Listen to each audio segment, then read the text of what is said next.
Recently, a nasty little conversation has reared its ugly head yet again, and it's that the video game industry believes that it's time for games to be $100 or more.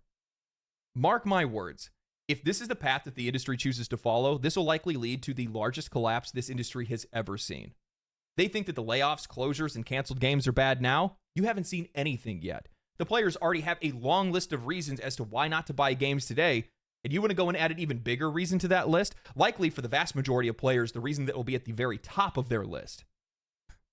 You know, for years now, we've heard about how they think that the video game industry bubble is going to burst because there's just been so much investor interest over the years. The wages have increased, the cost of development and marketing has gone up, and the long development cycles that these games are in, 7 to 10 years in some cases, is just not making these games financially viable. These big AAA, these big shiny AAA games are too expensive to make for such little return.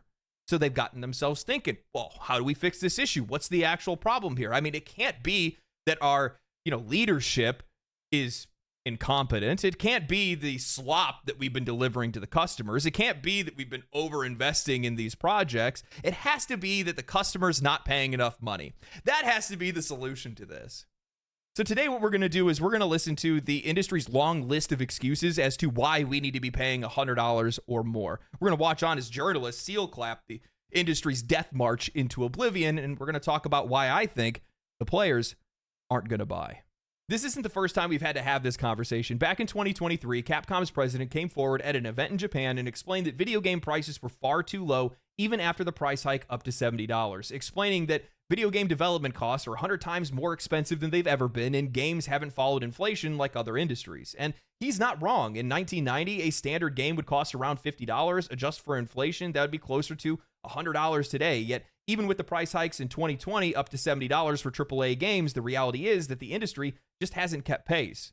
Over the same time period, from 1990s to today, wages, marketing, and development costs have all skyrocketed. Game studios are spending exponentially more money than they ever did in the 90s or early 2000s, so the profit made on the sale of a single game has shrunk year over year. If we were to adjust in line with inflation from the early days of gaming to today, AAA games would be priced well over $100, maybe even $150 to be able to match today's financial realities.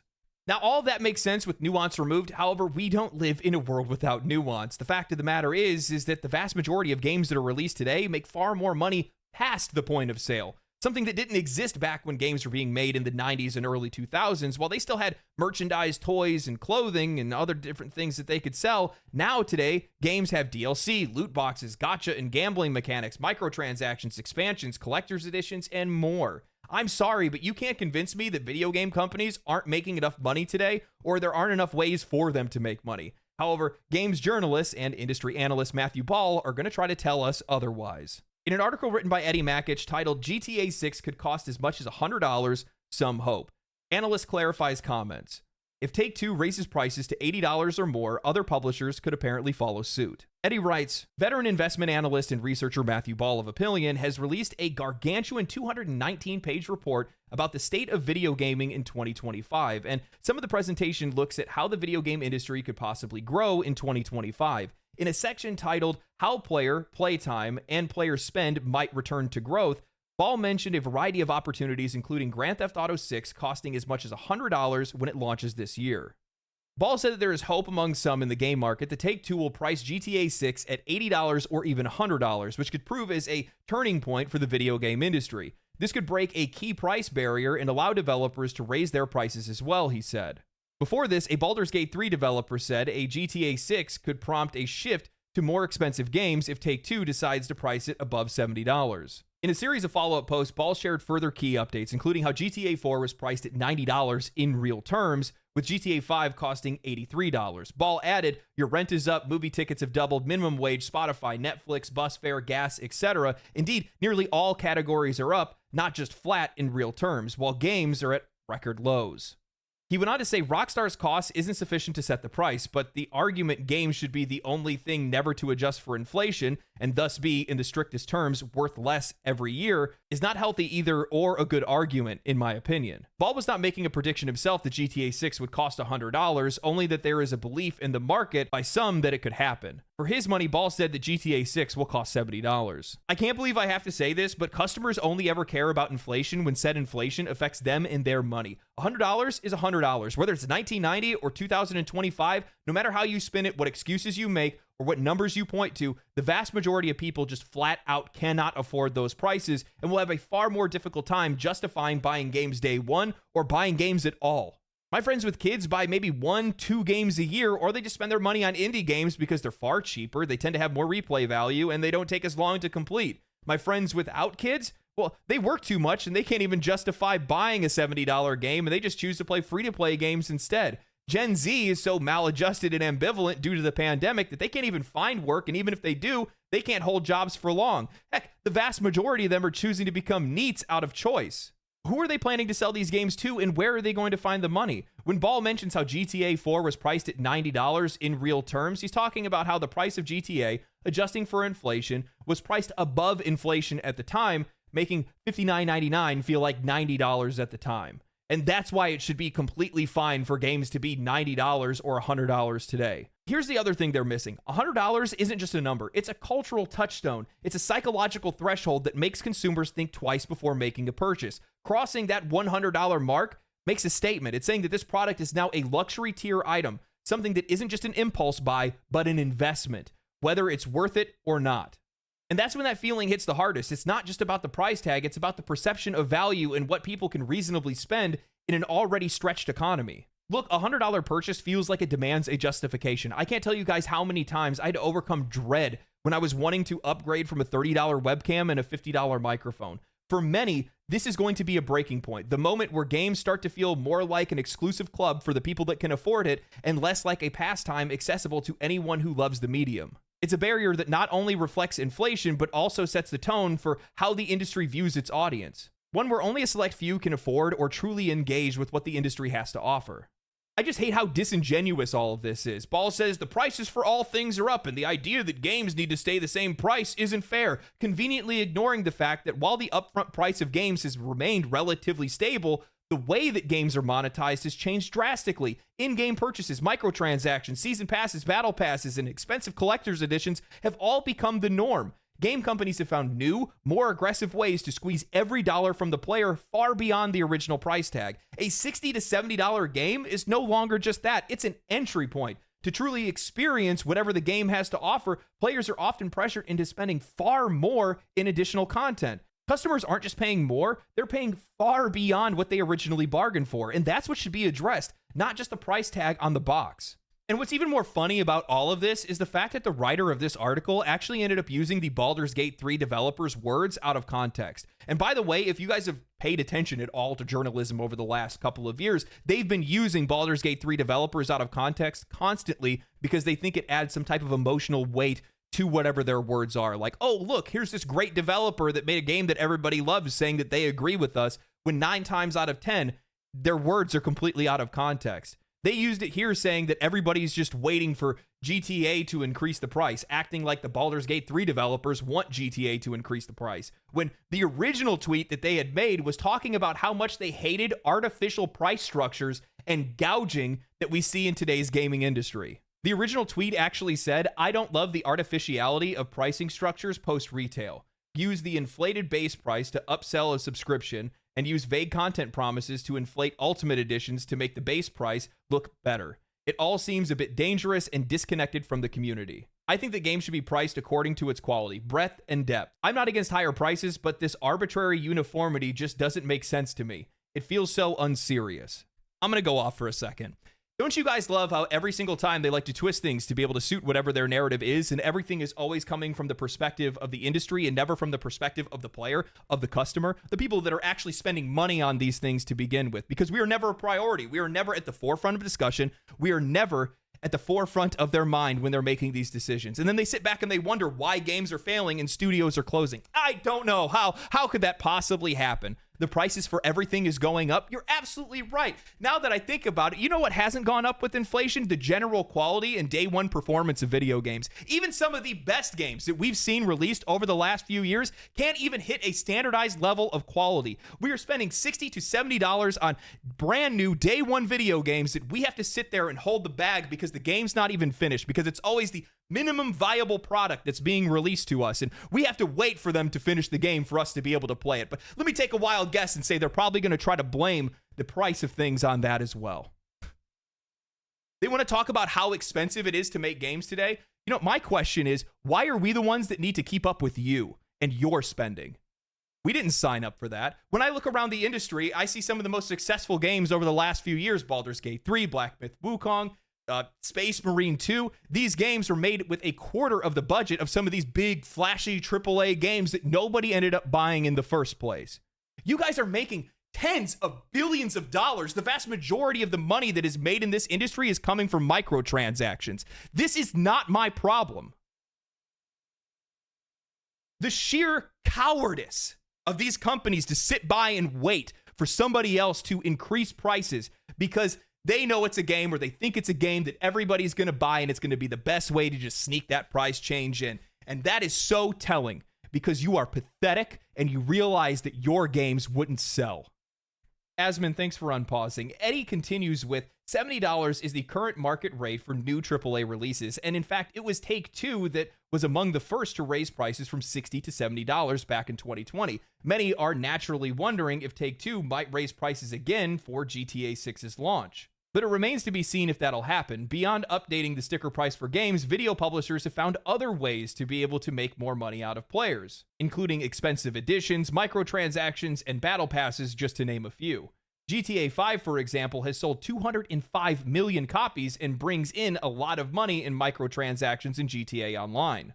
Early predictions have said that GTA 6 could sell 40 million copies and earn more than $3 billion in revenue during its first year alone. Ball said that GTA 6's launch this year will have mixed impact on total player hours and revenue across the gaming industry because it'll only be available on console. A PC release is expected after the console launch. However, Ball said that GTA 6 will severely cannibalize total hours and spending that would go to other video games when it launches. For its part, Ubisoft said GTA 6 is a good thing for the video game industry overall because a huge game like that may help more people turn to gaming. Some of the other areas that Ball listed off as having potential for growth in 2025 included further expansions into non-core markets, user-generated content, social game services, the Nintendo Switch 2, other new handhelds and devices, AA, AAA, mobile gaming, app store regulation, new game releases, generative AI, and advertising. Make this make sense. I do not understand how GTA 6, projecting 40 million copies sold and $3 billion in revenue in its first year,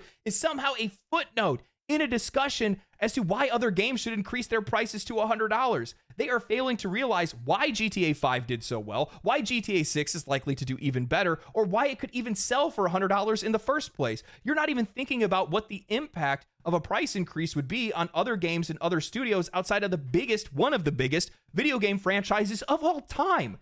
$70 is the new current market rate for AAA releases? No, I think it's the going market rate for trash. The best releases on PC over the past 2 years have been $60. I mean, take a minute to think about it. If game prices were $100 today, what games would have realistically come out at $100? Suicide Squad Kills the Justice League, Assassin's Creed Shadows, Skull and Bones, Star Wars Outlaws, Dragon Age the Veilguard, Diablo 4, Call of Duty, The Sims, sports games, trash, generic slop, and in some cases, absolute dumpster fires. And while some of them still would have reached an audience, they wouldn't have reached an audience of the same size because they would have cut off their leg to save a foot in regards to the game's price.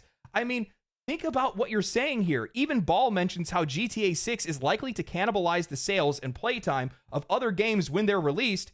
Now imagine these morons raising their prices to $100. Good games sell well and bad games don't. And from my perspective, if the price of games were to increase, it's going to price a lot of players out of a lot of games, and the entire market is going to shift.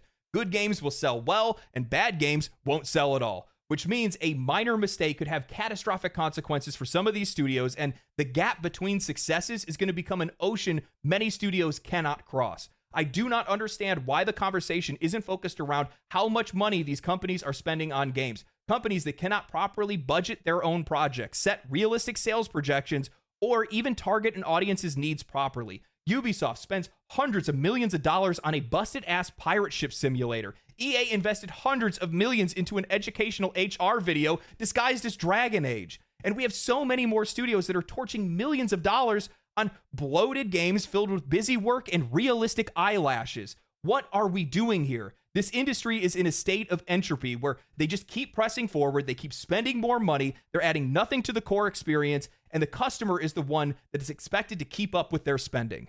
They want to blame the failures of the industry on not making enough money, only to distract from the fact that it's their fault that people are losing their jobs, studios are closing, and sales are dwindling.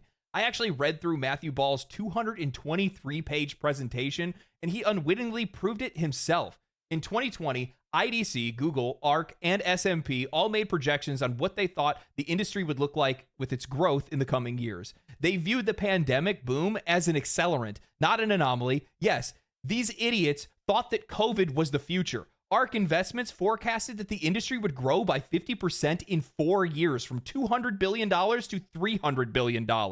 Meaning that investors, blindly trusting speculators, ran to invest in these companies and publishers, and in turn, those companies, flush with cash, invested heavily into their new future. Only for them to be met with the crushing reality that none of those predictions would come true, outside of Ampere, so if you're going to use them for investment, they're actually probably the better bet.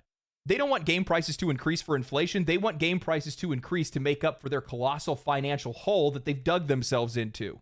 The pandemic led to a wave of overly optimistic projections. Popular forecasters and analysts predicted that gaming would experience perpetual growth, an assumption that was rooted in a brief surge during lockdowns. These predictions were reckless, overlooking the fundamental truth. Once the pandemic subsided, people had to return to the working world. Inflation would then hit hard.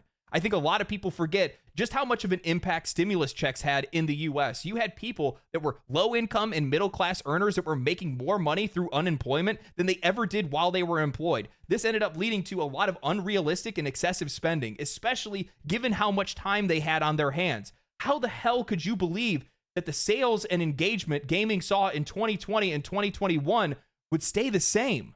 Then I found out just how delusional they are when I came across a slide that was talking about the shortfall of spending and how players were spending less money and how there were less hours that were spent in games and how that led to an unprecedented number of commercial disappointments and flops. Forspoken, Skull and Bones, Concord, Halo Infinite, Redfall, Star Wars Outlaws, Avatar. These games didn't fail because of some esoteric lack in spending. It's because these games sucked. Now, after I saw this, it got me thinking. I'll admit that I was taken aback when I saw just how much the industry had receded after 2020. I had expected a decline, sure, but not to that extent. It took me a while to process it, so I started comparing some of the numbers with some of the other charts in the presentation, and then I stumbled upon something eye-opening. For a while now, I've had this ongoing theory in my mind that the so-called silent majority, those unengaged, uneducated masses that the industry often points to, doesn't actually exist in the way they think they do. I've always believed that the controversies and the complaints that we see from gamers are more than just the noise of a toxic vocal minority. They have a real, tangible effect on how players spend their money and engage with games. And as much as these developers and journalists would try to dismiss it, I think our collective opinions hold more weight than they give us credit for. The slide in the presentation that caught my eye was the one that showed that while US GDP and world GDP were on the rise, indicating that global overall spending was up, player spending dropped 13% from 2021 to 2024. That's a pretty significant dip, and it made me think, what other industry exploded alongside gaming during this period? Social media. And guess what? Social media didn't take the same dive that gaming did. So think about it. Players who would have normally not been involved in gaming communities suddenly found themselves more connected than ever. The silent majority, those once quiet and unaware of the broader gaming world, became a part of it during COVID. They began engaging with games on a deeper level, and their awareness grew. They didn't buy into what was just being fed to them. They started thinking critically and evaluated their purchases, participating in some of these online communities and sharing their thoughts on other platforms like Twitter, Reddit, and Twitch. And I think that Twitch is a really good example of this because while their viewership has dipped a little bit since 2021, they still retained a lot of the audience that they captured during COVID. And they haven't fallen back to their pre-2020 numbers. That shows a community that stuck around, that was once passive consumers, is now much more active and informed. You have a group of customers who have returned to the workforce, who have less money to spend due to inflation, who likely picked up on a couple of YouTube channels or Twitch streamers that are talking about different issues that are going on in the industry, and they're still watching. They're still engaging with that content. This isn't just a trend. It's a fundamental change in how we as consumers, as customers, as players engage with this industry. We're not just the ones buying games anymore. We are shaping the conversations around them. We are shaping what their sales look like at the end of the day. And I think the developers and journalists are starting to realize this, even if they're reluctant to admit it. The players really are the ones with all the power. When you look at the growth of social media and you see how many people are connected to it, it's at a point where it's oversaturation. We're still seeing the same levels of engagement during the lockdown days. They're still the same.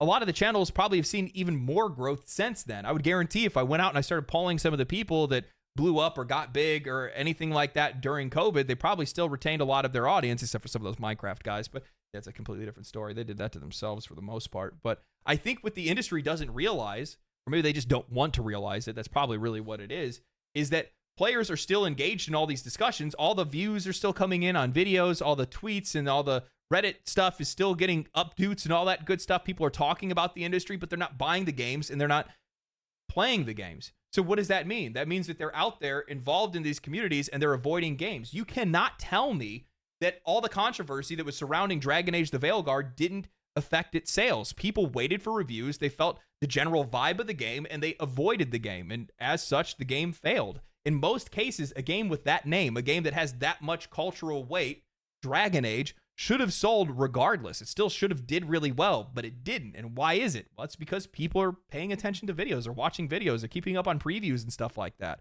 They're going off of the vibe before they actually go to buy. And as such, they're avoiding stuff that they don't think is worth their money. You know, one thing that the analysts and the journalists aren't talking about is why GTA could sell for $100. The reason why is it's because it's a cultural phenomenon. It has been a cultural phenomenon. It's a massive game. And the thing is that there's a lot of players that are out there that have overhyped the game in a lot of cases, but it's one of the most anticipated releases in forever, it feels like. And some people are confident the game is going to deliver, but I think a lot of people are going to buy it even if it doesn't because they're just going to do it. Simple as that. And there's a level of confidence there, consumer confidence, that I don't think exists anywhere else in the industry right now. Maybe there's a couple of studios that are out there that people are like, for sure, I'll buy one of their games. FromSoft is like that for a lot of people. Larian's now become one of those studios as well. I'm sure that people will probably pick up on Game Science or Saber or whatever it might be. But outside of that, the vast majority of games, most people are relatively leery about. I mean, there's not a lot of studios. Anytime any game comes out, I'm pretty nervous because I'm like, I don't know if it's going to work day one. I don't know if it's going to be worth my money. I don't know if they're going to deliver on all the promises, even with the gameplay trailers and stuff like that, because we've had games in the past that have showed us gameplay trailers and the game didn't play anything like it. Sure, you're going to have some people that are out there that are going to be habit buyers and they will just go and pick up Grand Theft Auto. And I'm sure probably the same thing will happen for like sports games and stuff like that too. But I'm just going to be honest with you. There's just a lot of people that are out there that can't afford $100 video games. And this isn't a shot at people being like, oh, look at this broke boy or anything like that. Dude, I get it. I don't like spending that kind of money on something. I can write it off on my taxes and I'll still feel dirty doing it. And to be honest with you, with the rise in popularity for PC gaming, I wouldn't be surprised if you saw a return to pirating. Just like in the early 2000s with CDs. They were overpriced. They were bulky. They were hard to store. They were easily damaged. $20-$30 for a CD? Bro, it was too much money. Everybody flooded to LimeWire and Napster and stuff like that. And I guarantee you'll probably see the same thing here because a lot of it is based off of convenience. While general customers, I don't really think are really interested in pirating games, just general consumers, they will be if the industry prices them out of it because they were at one point in time with music. Back in the day, nobody had any problem downloading movies, TV shows, and music. And still in a lot of cases, people do. The only reason why they do it today is because it's convenient and relatively cheap in their eyes because they're spending it on subscription programs or whatever it is. This is going to be devastating to the industry if they make this choice because, like I said before, listing off some of the games, think about the games that they would actually sell for $100. The vast majority of games that release in a year aren't worth that kind of money. And you know for a fact, anytime there's some type of just generic blanket price increase, they're all going to go for it. And they're all going to fail. Outside of a handful, maybe 1, 2, 3 games a year, maybe. And the funny thing is that even those games are going to suffer because most people aren't going to be able to justify $300 on 3 games. That's crazy. You out of your mind? That's half a console. What are you thinking? Even a price increase up to $80, I think, is going to be too much. It's just, I don't care what people say about, how realistically money feels today because of inflation or anything like that. $80 to $100 is a lot of money. And for most people, they're just going to pass on it. There's other games that are out there that are far cheaper, that are much more worth their money, and they're going to support them instead. So if these AAA companies want to go ahead and do it, these big, the biggest publishers and studios that we have that are out there, go for it. I love to make videos about it. Like the video I'm going to make for BioWare. Oh, man. That one's a long time coming. Anyway, hope you guys enjoyed the video. If you guys did, like the video, subscribe to the channel, share it to your friends, share it on social media and things like that. Boost my engagement. Make me famous. See you guys later. Stay cool, stay righteous, stay safe. Peace. Family, family, family, family.